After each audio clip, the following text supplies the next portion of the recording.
Embryo transfer जो किसी भी आईवीएफ का जो बहुत ही महत्वपूर्ण स्टेप होता है और बहुत ही क्रिटिकल होता है ये दिन, जो महिलाओं के लिए और डॉक्टर के लिए दोनों ही के लिए बड़ा ही ख़ास दिन होता है। तो चलिए हम आईवीएफ के प्रोसेस में जो एम्ब्रियो ट्रांसफ़र करते हैं उसके प्रोसेस कैसे की जाती है उसके बारे में हम इसे विजुअली दिखाते हैं। सबसे पहले हैंड वॉश करके हम अपने सारे जो प्री ईटी जो प्रोटोकॉल है, जैसे इंस्ट्रूमेंट को तैयार करना, हैंड को स्टरलाइज करना, सारे प्रोसेस करते हैं। और उसके बाद अब समय आता है हमारा पेरिनियल को क्लीन करने का, और उसके बाद सिम्स स्पेकुलम लगाते हैं।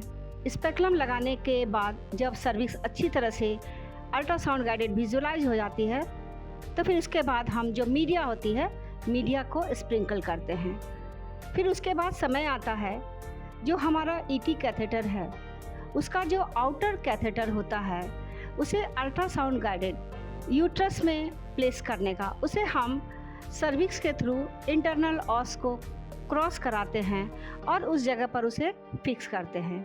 फिर बारी आती है जब हमारे एम्ब्रियोलॉजिस्ट एक गुड क्वालिटी के एम्ब्रियो को वो पहले वॉच करते हैं, विजुलाइज करते हैं। जो बेस्ट क्वालिटी का एम्ब्रियो होता है उसे ईटी कैथेटर में लोड करते हैं और लोड करने के बाद उसे अब ट्रांसफ़र के लिए पेशेंट के पास लाया जाता है। ये जो एम्ब्रियोलॉजिस्ट का काम होता है वो बड़ा ही बारीक होता है, बहुत ही टाइम बाउंड होता है।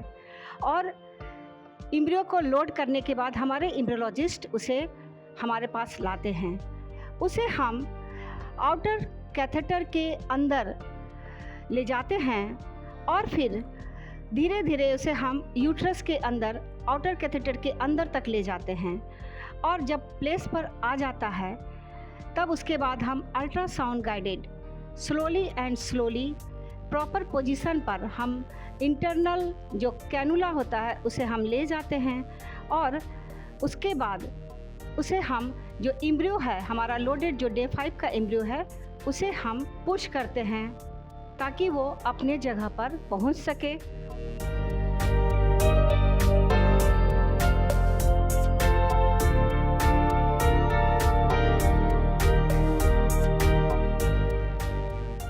और उसके बाद हम धीरे धीरे इंटरनल एंड एक्सटर्नल कैथेटर को बाहर निकालते हैं। फिर उसके बाद जो सीम्स होती है उसे हम बाहर निकालते हैं और फिर ये प्रक्रिया मेरी पूरी हो जाती है।